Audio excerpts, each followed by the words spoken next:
Hello, everybody. Thank you so much for joining me today. So happy to see you. Happy Monday. Tesla this week on Thursday will deliver for the very first time its Tesla Semi, which has been in the works for what feels like 1,000 years. But the first customer, Pepsi, will finally receive their first truck. What I'd like to do in this video is to start looking forward into the upcoming years and see how the Tesla Semi is likely to impact Tesla's financials. And without further ado, let's just get started. My God, Metallica unveiled a new song today too. So I'm like, I'm so freaking pumped. Elon Musk Tesla Semi production target is 50,000 units in 2024. And so what I love to do is take that number, that baseline, and start crafting a thesis around what the financial impact is going to be for Tesla and the Tesla Semi. This is a snippet I pulled from TT News. You can see the source right on the bottom there, and I'm going to go ahead and bring myself back like magic. ACT forecast US Class 8 sales in 2022 would hit 259,000 units. That compared with 221,000 a year earlier, according towards Intelligence. For those that are not familiar with what ACT is, they're basically a leading research firm in the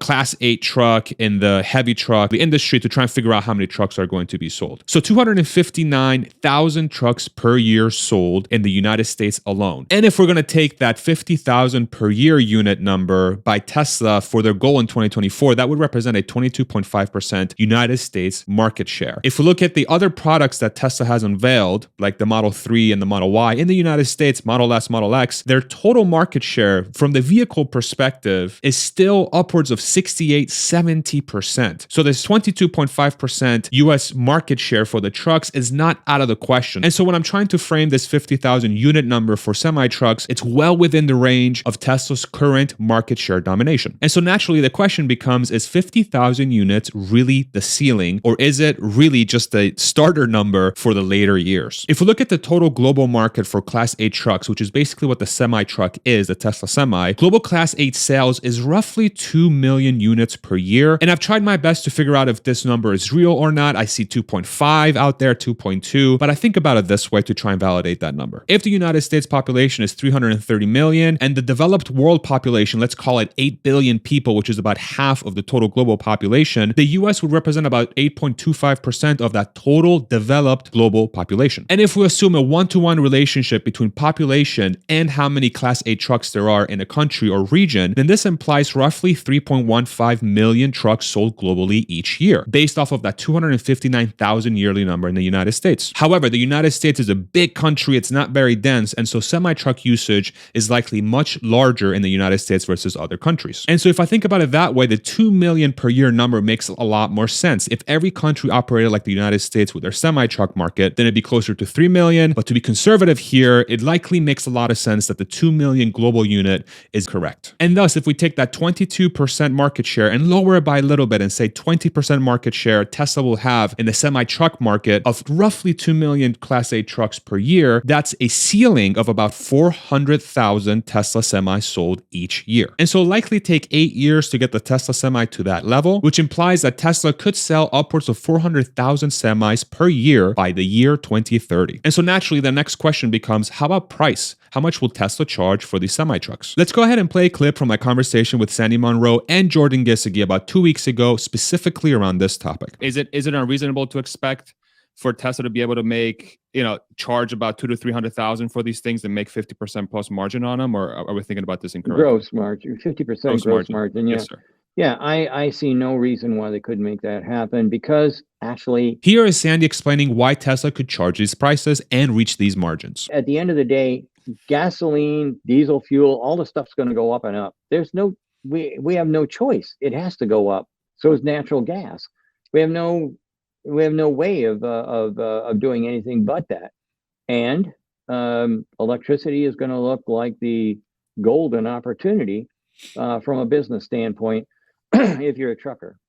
Interesting. So it's going to be a forced transition through economics more than anything here, which is like really the best way to have a transition in the end. It is. The most sticky. The real transition will no government has ever talked anybody into anything for more than a couple of years. This transition is going to happen because economically, it's the right way to go. You heard it from the man himself. If you want to watch the whole conversation, I have a link for that in the description below, plus a card somewhere on this video. If you're enjoying this content so far, I would love it if you throw me a like. It helps the YouTube algorithm show this video to more people. Thank you so much. And so my assumptions for this exercise will be a $250,000 price tag and a 50% target for gross margin. But let's go ahead. These fucking dogs. But just to be super sure, let's go ahead and sanity check Sandy's numbers. Currently, a Class 8 truck or a semi-truck is expected to do about 60,000 miles per year on the road. The average Class 8 truck, which runs on diesel fuel, gets about 5.3 miles per gallon. That means that a truck will burn roughly 11,300 gallons of fuel to travel 60,000 miles. Let's go ahead and be very conservative on the diesel cost. Let's assume $5 per gallon of diesel fuel. Globally, it's probably much closer to $7 or $8 or even upwards of $10 per gallon. But for this exercise, let's use $5 per gallon. This means that a typical Class 8 truck will cost roughly $50,000 per year on diesel costs alone. And if we're crazy conservative and say that the electricity cost is going to be half of the diesel cost, that means that you'll save about $30,000 per year on fuel costs alone by running an electric semi-truck, in this case a Tesla. And if you take these savings into the future, that means that the semi-truck will pay for itself from fuel cost alone in 8 years. And when you're a fleet operator who's always worried about cost, this makes it a no-brainer proposition. And now that we've outlined the use case for the semi-truck, let's go ahead and see how this will impact Tesla's financials. Starting in 2023, I'm assuming Tesla will sell about 10,000 units that year, ramping up to 35,000 in 2024 and 70,000 in 2025, reaching that 50,000 target somewhere in between 2024 and 2025. My 2030 year number is that 400,000 units sold that year. My average selling price is $250,000, not changing through the next 8 years. And you can see starting in 2026, I'm expecting Tesla Semi to grow roughly 50% year over year, in line with how Tesla typically ramps its products. I'm assuming margin will be break even in 2023, growing to 25% in 2024 and 40% in 2025, and then growing 2 points each year up to the 50% target by 2030. And due to Tesla's crazy operational leverage, the gross profit they'll make from these sales will basically drop to the bottom line before any tax impact. And if I assume a 20% tax hit on that gross profit for it to flow to net income, I'm assuming about $1.8 billion in net income in 2024 just from the Semi, 8.8 in 2026, 21.7 in 2028, and lastly $40 billion per year in net income by 2030. And if we assume a price to earnings ratio of 20 on this business, this means that in 2024 you would expect $35 billion additional added to the market cap, 176 by 2026, 434 by 2028, or $800 billion by 2030 additional to the market cap. But guess what? What haven't we talked about yet? Full self-driving. Let's go ahead and layer this onto the analysis. A typical truck driver in the United States gets paid about $50,000 per year, much more if you're a seasoned, experienced driver. But for this exercise, again, let's be conservative and pick $50,000 per year per driver. Right now, the full self-driving option is $15,000 per car. However, as this technology improves, Tesla is going to charge much more for this, and this is why. Even if the self-driving option for the Semi was $50,000, this means that it will pay for itself in 1 year. Think about it. Instead of paying a driver $50,000 per year over 8 years, which will be $400,000 in labor costs, you pay a one-time fee of $50,000 for full self-driving, and then you never have to pay for it ever again. And this is the power of full self-driving, especially into the future. Let's go ahead and take that $50,000 number as the end goal for full self-driving costs by 2030. I will still assume a $15,000 price target for full self-driving in 2023, growing by about $5,000 per year as the usability of the software increases, reaching $50,000 per unit by 2030. This means that FSD for semi-truck alone will add upwards of $16 billion of net income per year by 2030 after a 20% tax hit. At a price to earnings ratio of 20, this implies a $320 billion additional to the market cap by 2030. And if we go and add in the semi-truck numbers before full self-driving, you can see that by 2030, the net income from this business could be upwards of $56 billion